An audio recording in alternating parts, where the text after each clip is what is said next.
Well, welcome to the final edition of Going from the Pits to Your Purpose and Learning How to Win at Life. This final edition is entitled What's Your Purpose? And part 2 today is called God's Purpose for Giving You Purpose. God's Purpose for Giving You Purpose. You see, God has His reasons for pulling us out of the pits of life.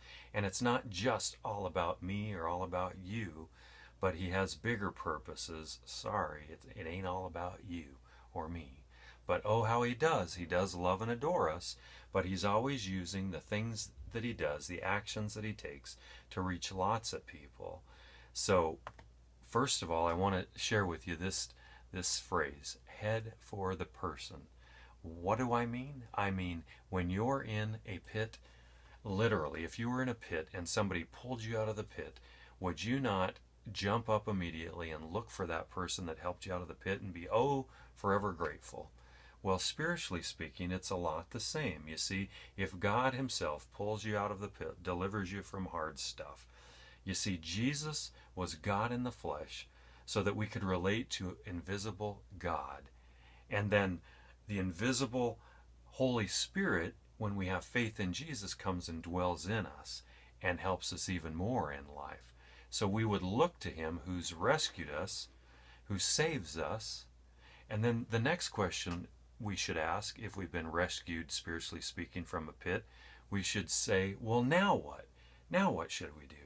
You see, remember those movies that are always showing these people being in the pits and then they get saved, and it's an interesting storyline, kind of like the comedy show years ago called I Dream of Jeannie. Maybe some of you watched it, remember it, but Major Nelson lets Jeannie out of the bottle and she's forever grateful and she does whatever she can for him. Well, spiritually speaking, it's a little bit like that for us with Jesus, who saves us from the pits. But we don't have to work to earn salvation or anything, but out of love and adoration for what He means to us, what He's done for us, we want to join Him in what He's doing. So we want to love back, we want to adore Him, and we want to say, you're worth following. And so the Jet Life moment today in part 2 is this. It's 1 John 5, the little book of John, 1 John 5, 1 through 3. Listen to this. We go to the Bible for the jet fuel moment, and here it is. Everyone who believes that Jesus is the Christ is born of God, and everyone who loves the Father loves His child as well. This is how we know that we love the children of God, by loving God and carrying out His commands. This is love for God, to obey His commands, and His commands are not burdensome. His commands are not burdensome. Think about that for a minute, and we're going to unfold what it really means. But are we energized toward being and doing and living as God commands? You see, that would be kind of loving God back. He's telling us what we can do. Now, commands in America and most of the world is kind of a negative word, wouldn't you agree? But in the Bible, if we really start to understand this Jesus and His Word, it's not. It means this. It's authoritative prescription. Now, we should get that, because when we are sick and we take a prescription drug, oh man, do we feel good, right? We should view the Bible and God's commands the same way. Commands are not burdensome, He said.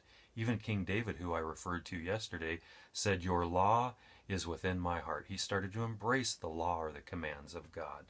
And we can too. But remember, you still have your free will. So you can tell God, I don't feel like it today, or I don't feel like it for a while. And God will be like the Burger King commercial several years ago where they go, have it your way. God will say, have it your way then. That's fine. I'm not going to force Him on you.